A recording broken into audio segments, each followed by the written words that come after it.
क्या एक illegal marriage में भी 498 ए भारतीय दंड संहिता, जो कि भारतीय न्याय संहिता में धारा 85 NK-5 बन गई है, लागू हो सकती है? दिल्ली हाई कोर्ट ने इस पर 3 नवंबर 2025 को एक निर्णय दिया है, जिसकी आज हम यहां पर चर्चा करने जा रहे हैं। नमस्कार दोस्तों, मैं आपका दोस्त एडवोकेट वीरेंद्र सिंह खुराना उपस्थित हूं आज दिल्ली हाई कोर्ट के 3 नवंबर 2025 को दिए गए एक निर्णय के साथ। यदि आपने अभी तक हमारा चैनल को सब्सक्राइब नहीं किया है तो आपसे फिर वही निवेदन कि आप हमारे चैनल को सब्सक्राइब कर दें, जिससे हम लोग जो रोजाना निर्णयों को लेकर एक श्रृंखला चला रखी है हमने कि विधि का विश्लेषण या निर्णय का विश्लेषण करेंगे, तो उसमें आप लोगों की भागीदारी सुनिश्चित होती रहे। बेल आइकॉन भी दबा दें, जिससे जैसे हम कोई नए निर्णय डालें, हालांकि रोजाना इसी समय हम लोग निर्णय लेके आ जाते हैं, शाम को 6 बजे से लेके 8 बजे के बीच में हम किसी भी समय कोई अपनी वीडियो को अपलोड कर देते हैं, तो आप तो यह पहुंच जाएगी। लेकिन बेल आइकॉन दबाने से लाभ होता है कि आपको तुरंत उसका एक नोटिफिकेशन प्राप्त हो जाता है। आपके सब्सक्राइब करने से क्या होता है? आपके सब्सक्राइब करने से होता है कि हम लोगों को एक हौसला मिलता है कि हम जितनी मेहनत से एक प्रयास कर रहे हैं, एक यात्रा तैयार कर रखी है हमने कि हम एक सरल हिंदी भाषा में कानून के विश्लेषण करेंगे। वह हमारी जो कानून के विश्लेषण की श्रृंखला है वह निरंतर जारी रहे। तो आपके सब्सक्राइब करने से हमें इस विषय पर ऊर्जा मिलती है।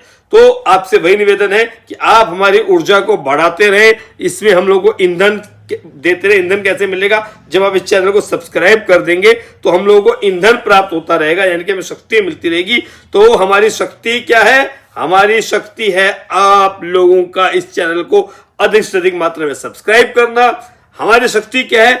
आप लोगों का अधिक से अधिक चैनल को शेयर करना। हमारी शक्ति क्या है? इस चैनल को आपके द्वारा लाइक करना। और हमारी शक्ति क्या है कि यदि कहीं कोई कमी रह जाए या अच्छा भी लगे तो जो भी हो कमेंट बॉक्स में हमें बताना, जिससे हम लोग उसे आगे सुधार सके। तो चलिए आज के विषय में आते हैं, दिल्ली हाईकोर्ट के 3 नवंबर 2025 के निर्णय के ऊपर। तो यह निर्णय जो है, इसके टाइटल को, इसके जो भी इसमें हेड नोट है, जो इसके कौन सी कोर्ट का निर्णय है, क्या इसका QR कोड है, क्या इसका साइटेशन है, पार्टी नेम क्या है, इन सब पर हम लोग इस वीडियो के अंत में चर्चा करेंगे। इसलिए आप बने रहिए हमारे साथ बिना स्किप किए। ये बहुत एक महत्वपूर्ण विषय है, जुड़े रहिए हमारे साथ। तो देखिए इसका क्या है, इसका बैकग्राउंड क्या है। इस केस का, निशी नाम की एक महिला ने एक FIR दर्ज कराई, FIR नंबर 7373 ऑफ 2015।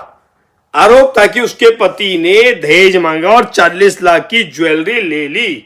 498 ए और 406 IPC के तहत केस दर्ज हुआ। लेकिन बाद में सामने आया कि निशी की पहली जो शादी थी वह 2010 में टूटी, और उसने जो शादी बताई, जो अपने ओम शरण से शादी बताई, वह ओम शरण से शादी उसने बताई 2007 में हुई। यानी कि 2007 में जब शादी बताई, उससे के पहले पति से उसका तलाक नहीं हुआ था। उसका तलाक 2010 में हुआ था, यानी कि वॉइड एब इनिशियो, उसकी शादी पहले से ही शून्य थी। यानी कि जिस तारीख को बता रही है मैंने शादी की, उसका एक जीवित पति था, उससे उसका विवाह विच्छेद नहीं हुआ था। यानी कि बिना तलाक लिए उसने दूसरा विवाह कर दिया, जो प्रारंभ से ही शून्य था, अवैध था। और यह शादी वॉइड एब इनिशियो हुई, यानी कि जो प्रारंभ से ही शून्य हो। ओम शरण गुप्ता पेशे से वकील ने कहा कि निशी गुप्ता ने झूठे आरोप लगाकर ब्लैकमेल किया और उसी ज्वेलरी के नाम पर चेक बाउंस केस भी किया, जिसमें वह 2020 में बरी हो चुके हैं। यही नहीं, 2022 में उनका दिल्ली के फैमिली कोर्ट से उनके जिस विवाह को बता रही है वह भी वॉइड घोषित हो चुका है। अब प्रश्न उठता है कि अगर शादी वॉइड थी, शून्य थी, तो क्या 498 ए का मुकदमा, 498 ए IPC का मुकदमा जो हस्बैंड्स और रिलेटिव्स पर होता है, क्या ऐसे व्यक्ति पर लग सकता है जिसकी शादी ही वॉइड हो, शादी ही शून्य हो। फिर से एक सवाल मैंने शुरू में बताया था, अगर आपको याद हो तो जरूर कमेंट बॉक्स में बताइएगा कि 498A से आईपीसी से भारतीय न्याय संहिता की कौन सी धारा बनी। तो ये साथ साथ याद भी होता रहना चाहिए ना, क्योंकि भारतीय न्याय संहिता से नहीं आई है हमारी, 1 जुलाई 2024 से आई है। तो 1 जुलाई 2024 में जो भारतीय न्याय संहिता लागू हुई उसमें 498 से कौन सी धारा बनी। देखिए साथ साथ याद तो करना पड़ेगा, धीरे धीरे हम रोजाना किसी न किसी वीडियो में आपको याद कराते रहते हैं कि भारतीय न्याय संहिता में कौन सी धारा बनी, भारतीय नागरिक शोषण संहिता सीआरपीसी से वहां कौन सी धारा बनी, या इंडियन एविडेंस एक्ट से भारतीय साक्ष्य अधिनियम में कौन सी धारा बनी। तो इसी तरह से हम लोग साथ साथ याद भी होता रहे, इसीलिए कहते हैं बिना स्किप किए वीडियो देखते रहेंगे तो कुछ ना कुछ हम लोग को अर्जन ही होगा, अर्जित ही होगा इससे। तो अब अगर वॉइड शादी है तो क्या होगा।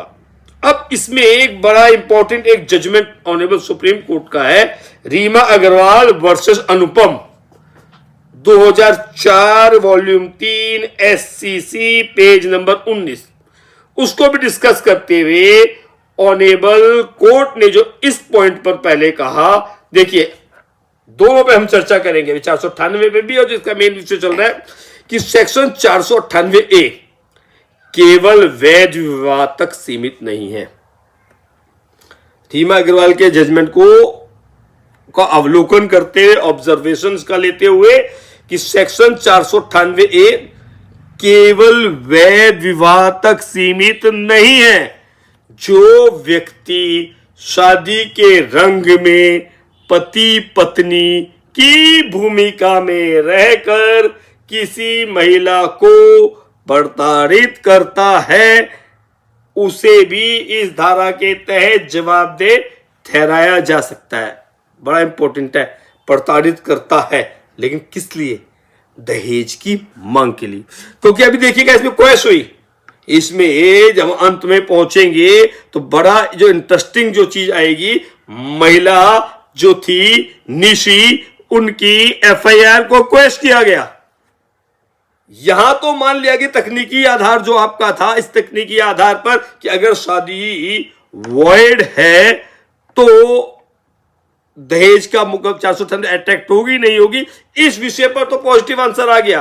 कोर्ट ने कहा कि अगर आपकी शादी अवैध है, वॉइड है, वर्ड अब इनिशियो भी है, तब भी आप पे 498A अट्रैक्ट होगी।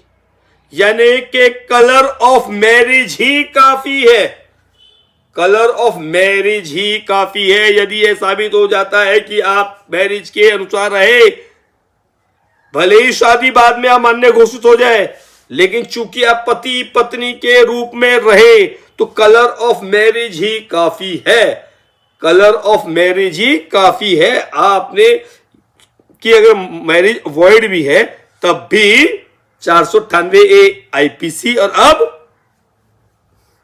85 भारतीय न्याय संहिता लागू होगी। यह एक बड़ा लीगल पॉइंट है। देखिए अध्याय 5 63 से 99 किसका भारतीय न्याय संहिता है, जिसमें महिला और बालक के विरुद्ध अपराधों के विषय में बताया गया है, उसी में विवाह संबंधी अपराधों के विषय में धारा 85 है। याद होना चाहिए ना कि भारतीय न्याय संहिता में क्या, वहां जो 498 था उसको लेके आ गए आप अध्याय 5 भारतीय न्याय संहिता का, महिला और बालक के अपराधों के विषय में 63 से 99, और ये धारा आ गई स्थिति में 85 धारा में क्या, 85 धारा में है कि 498 में, यानी कि विवाह के नाते द्वारा जो भी दहेज मांगा जाएगा उसके लिए जो भी ऑफेंस होगा वो 85 में 498 था। ठीक, अब 498A की कोर्ट ने जांच की। यहां तक तो प्रश्न पॉजिटिव आ गया कि यदि आपकी शादी वॉइड भी घोषित हो गई तो तकनीकी आधार पर भी 498A को खारिज नहीं किया जाएगा, इस आधार पर 498 लागू होगी। लेकिन अब जब अदालत ने सबूत की जांच की कि क्या इस मामले में अब बाकी 498A के एलिमेंट क्या है, क्या वे एलिमेंट पूरे हो रहे हैं, उसकी जब जांच की तो कोर्ट ने कहा कोई भी ठोस प्रूफ नहीं था, ना ज्वेलरी के बिल्स थे, न डाउरी का विवरण था, ना स्पेसिफिक इंसिडेंट की तारीख थी। कोर्ट ने कहा सिर्फ वे एक एलिगेशन से 498A नहीं लगाया जा सकता। और जो इसकी जस्टिस रहे, उन्होंने जस्टिस नीना बंसल कृष्णा ने कहा कि यह पूरा मामला कानूनी दुरुपयोग का है और FIR नंबर 73 वर्ष 2015 को क्वैश कर दिया। ओम शरण गुप्ता और उनके दोनों बेटों को इसमें पूर्ण राहत मिल गई। ऑनरेबल कोर्ट ने कहा कि किसी भी महिला को कानून के दुरुपयोग करने की स्वतंत्रता नहीं दी जा सकती। यह पूरा मामला कानून के दुरुपयोग का है और ओम शरण गुप्ता और उनके बेटों को मिली पूर्ण राहत और इस FIR को क्वैश कर दिया। इस केस से हमें क्या शिक्षा मिलती है कि कानून का उद्देश्य इंसाफ है, ना कि प्रतिशोध, और अदालतें हर प्रयास को रोकेंगी जो कानून को हथियार के रूप में इस्तेमाल करते हैं। Justice may be delayed but it always wins. अगर यह इस पूरे निर्णय में आया, अब इस निर्णय का जो साइटेशन है वह साइटेशन बताना भी बहुत ज्यादा जरूरी है, तो वह साइटेशन हम आपको बता देते हैं। इसका जो साइटेशन है ये देखिए स्क्रीन पे दिख रहा है आपको। ये Om Sharan Gupta, Siddharth Gupta, Ashish Gupta versus state of NCT of Delhi है और ये पार्टी नेम हो गए। और जो इसका क्रिमिनल MC नंबर आ रहा है 1641 2021, क्रिमिनल MA नंबर 11506 2021 और क्रिमिनल MA नंबर 18426 2025। और जो जज इसमें रहे हैं, जस्टिस जो रही हैं, उनका जो निर्णय है नीना बंसल कृष्णा जी का जजमेंट है, जस्टिस नीना बंसल कृष्णा जी का, और यह 3 नवंबर 2025 का जजमेंट है। 3 नवंबर 2025 का जजमेंट है।